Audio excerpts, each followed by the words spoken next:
Welcome back to Real Estate Economics webinar for Bakersfield, Kern County MSA. In this section we'll cover 5-year forecast for this market. Then in the last section we'll bring sections 1 and 2 together and draw some conclusions on the outlook for this particular market area.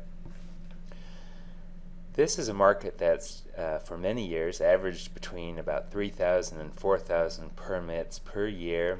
The attached multifamily component tends to be small. Buyers are typically going to take the lowest density alternative. That's certainly been the case here. Only during the subprime era did we consistently record over about 4,000 permits and starts annually. Come forward to 2008 through about 2014, and we're going to consistently be under 3,000 permits per year. That will gradually help us realign supply and demand. As we'll talk to in this section, the demand is really more a function of employment than overbuilding, but we'll get to that. Our 5-year forecast, record low construction activity for this market, literally going back all the way to 1990 when the employment base was half of what it is today. Here's our current employment, non-farm employment totals going back to 1990 with a forecast through 2015. This market peaked out at about 238,000 jobs. In 2007, we've dropped below that since, and it's going to take out to about 2014 to recapture that total number. Now, until that backing and filling occurs, we'll have niche market opportunities, entry-level buyer homes, mature buyer homes, and certain location-specific opportunities, but it's going to be very hard to see values and demand widespread across this market until we reach those employment numbers that we last saw in 2008. Part of this ties into what types of employment are in this market, what's growing, what's not growing. As you can see, this area has 25% of jobs by industry in government. This is California. The government sector is under tremendous pressure due to our budget considerations. That sector has been losing jobs in many MSAs in many regions. The second largest share goes to trade, transportation, and utilities. Bakersfield has become increasingly important in international trade.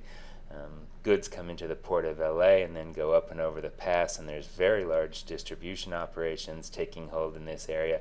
Those have been held back a little bit by this recession and subsequent very weak job growth, but all the train and trucking numbers appear to be growing modestly, but growing, and so we think there's room for improvement in the next several years as the economy stabilizes and growth reemerges. Here's the 12-month job change in this particular market area. For many years, throughout the entire 90s, this was a low-growth area. Not that many companies went up to this area for satellite operations. It was somewhat like Fresno in that companies would come and go, and people would try to operate branch offices out of there. Sometimes it would work and sometimes it wouldn't. But in the 2000 decade, beginning in year 2000, this area did much better in terms of job growth. It really established itself with sufficient critical mass to draw Costco, to draw Walmart, to draw a lot of other diversified employment opportunities, and pick up about 45,000 jobs between 2005 and 2008. We've gone backwards there, but still we're not given back the gains that we picked up in the earlier years in this decade. Unemployment throughout the Central Valley of California tends to be much higher than the coastal areas. When this area really broke down below 10% in the early 2000s, that was very good news for market watchers, and we got as low as 7.5%. These are annualized numbers. Unemployment has come up dramatically since then and now stands at over 15%, and it's going to take several years for that to reverse itself and for the employment situation to stabilize in these outlying markets. We've been giving special attention to interest rates here. As you can see, this particular table goes all the way back to 1983. you can make a compelling argument that interest rates have been in a 30-year super cycle going down. If you see in 83 and 84, mortgage interest rates, 30-year contract, fixed rates, national basis were over 14%. 10-year notes were 15 and 16%, and there was people who were getting 18% mortgages. Those have steadily declined ever since. Now this is running into a period where it's starting to look like between now and maybe a year from now that we may be reversing this. We may be seeing a generational low in rates and a little bit of a reversal in trend for a migration back up in rates. So the tremendous opportunities that are here due to the federal government intervention in the mortgage markets shouldn't be overlooked, and ownership costs may be as low right here as they're going to be for some time. One of the things we like to look at in any market we analyze is population growth and distribution. There are many markets across California where the younger potential homeowners, the 15 to 24 and specifically 25 to 34 age groups, are not growing very fast because values are too high, and many of those people flee those markets to more affordable markets, the Inland Empire and the suburbs, that sort of thing. This is a market that has good distribution of population growth across all the categories. The mature market looks strong, the 55 to 64 looks good, 45 to 54, and the entry level, all those age groups look good. So there are bound to be well-distributed housing opportunities here over time. We'll talk about how that manifests itself in just a moment. Now let's move on to the housing market summary. One of the things we like to look at, we've just talked about the demand numbers and how low the permits are. Supply of housing, you can see here, is in blue. Supply tends to grow very slowly, even in the best of times. When housing conditions are good, it still takes time to buy land and get a subdivision up and running and sold. By comparison, the demand for housing is driven by employment. Employment tends to oscillate to a much greater degree than supply, so you have this green line where the demand is going up and down over the supply. When demand exceeds supply, the only way for it to outlet itself is through higher prices, so we see price appreciation during periods of strong employment and strong demand. Usually, price and supportable price run very closely together. They tend to correlate well because you have to qualify for a mortgage. This has been an area where people tend to not buy quite as much house as they could. That's typical of employment markets with modest employment numbers, modest employment characteristics. But look at this particular area beginning in 2004 and 2005. You could get a subprime loan, you could state your own income, and the correlation, the connection between what you could buy and what you could actually pay for got completely broken, completely disconnected, and that resulted in a huge run-up in values that wasn't supported by the underlying household income fundamentals. You can see this market became overpriced by as much as $100,000. The buyers could afford $150,000 and prices were $250,000. Well, there's no good way for that to end, obviously. You can see where that's gone now into a huge overcorrection. Now people could afford more home, but the median prices are suppressed, if you will. People don't have the appetite to pay for that new home. They're not certain about their employment conditions.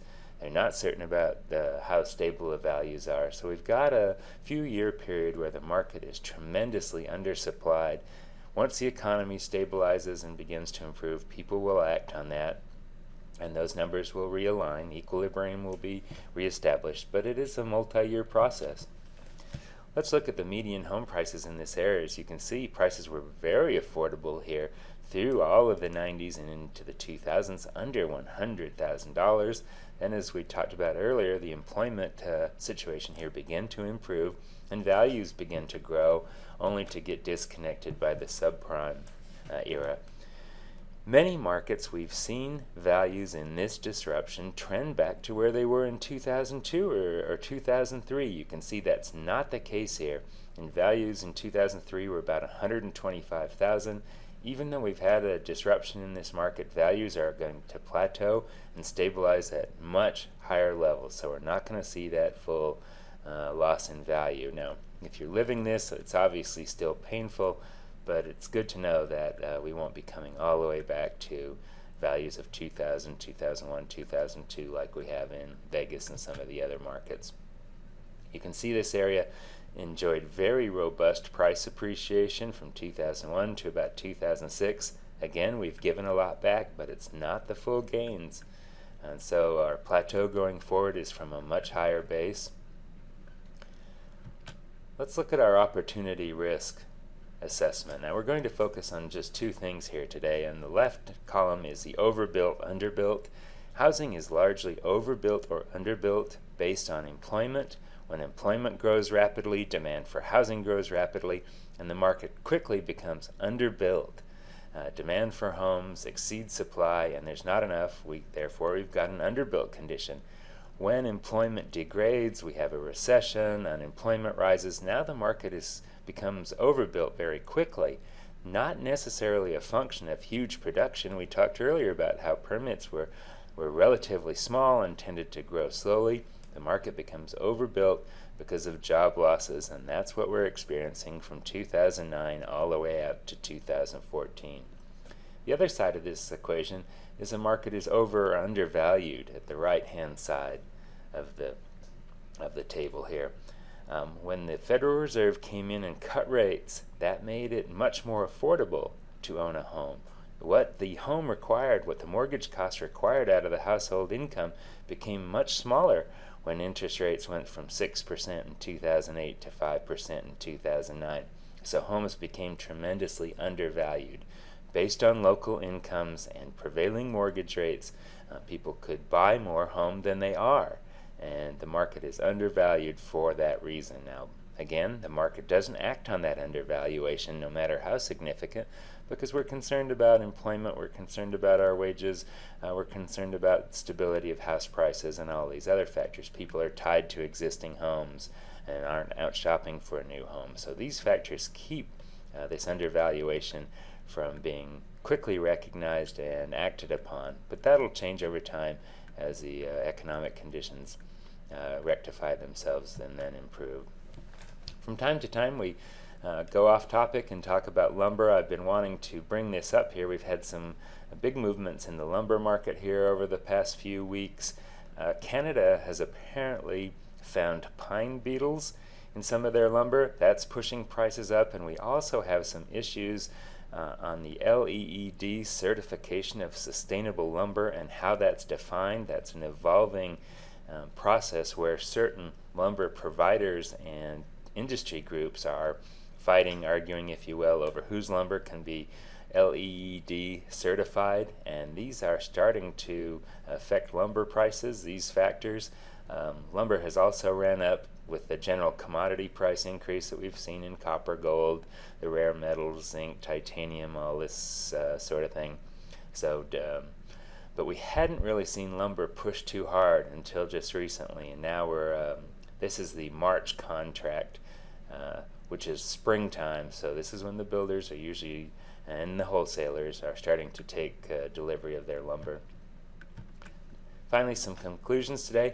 This area became tremendously overvalued, as we talked about earlier, due to loan suitability problems. There was more liar loans and more poorly underwritten loans in this market than many other places. The employment in this area was hard hit. Government, agriculture, trade, distribution were all hit. Market affordability is very high now. We've got a severe overcorrection that we can clearly establish on the ground. The improvements, the current market improvements, that slight value increase in the value ratios that we talked about in part one, are being driven by undervaluation. We haven't really seen the supporting economic growth there yet, and we believe mature market demand will become an important force in the next cycle. Competitive levels in Bakersfield with over 50 communities have remained pretty high. The community counts here are a lot higher than they are in portions of LA, Santa Clarita, Corona. Some of these high demand markets do not have the same community counts as Bakersfield, so Competitive levels are going to remain very difficult here for the foreseeable future. Thank you for joining us today. I'm John Mulville. If you have any questions, feel free to contact me. See our website for my contact information, and thank you for joining us.